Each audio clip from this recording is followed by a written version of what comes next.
اس سے زیادہ آپ کے لیے کیا پریشان کن بات ہوگی؟ تو جب ایسا ہو جائے it's more money making if they're doing something big, it's money making thing. اور جس طرح آپ نے کہا کہ ایک سوچنے والا ذہن ہمیں کم، تو اس کی تو ایک بہت، یہ تو ایک بہت سالوں کا ایک ملتا نا کہ آپ کی جنریشنز اگر کم پڑھی لکھی ہوں یا کم ایکسپوزڈ ہوں یا کم تہذیب یافتہ ہوں، تو یہ تو پھر ایک آپ پرسنل بات کریں کہ اپنے گھروں میں ہمیں تہذیب ایک دوسرے کو دینا، ایک دوسرے کو عزت، یہ بھول گئے ہیں شاید. ایسا ہی ہے وہ آپ نے صحیح بات کی کہ وقت کرتا ہے پرورش برسوں، حادثہ ایک دم نہیں ہوتا. تو یہ تو برسہ برس سے ہوا ہے. اب یہ ٹھیک کیسے کریں ہم یہ بتائیں؟ ٹھیک دو تین ہی چیزیں ہیں میرے خیال میں. سوشل سیکٹر میں انویسٹ کرنا شروع کر دیں. ٹھیک ہے. لوگوں کو تعلیم بہترین اور سوچنے والا ذہن پروڈیوس. دیکھیں وجہ اس کی یہ ہے، میرے ایک دوست ہیں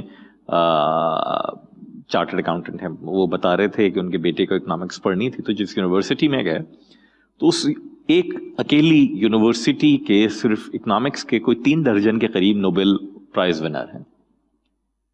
تو جب 3 درجن سے زیادہ صرف ایک یونیورسٹی کے نوبل پرائز ونر ہوں گے، اور جس یونیورسٹی کا انڈومنٹ فنڈ امریکہ کی پاکستان کے ٹوٹل فارن ریزرو سے زیادہ ہوگا، تو اس کے معنی یہ ہے کہ وہاں تعلیم کو اہمیت دی جا رہی ہے.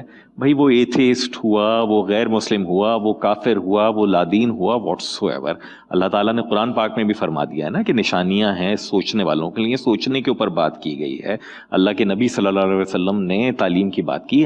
کون سی تعلیم؟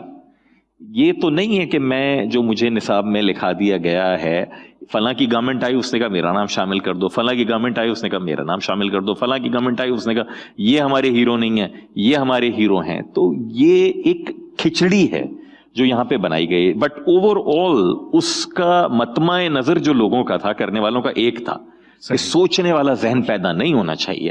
کیونکہ جب آپ سوچنے والا ذہن ہوگا آپ کا تو پھر آپ سوال اٹھائیں گے. جب آپ سوال اٹھائیں گے تو مسئلہ ہے.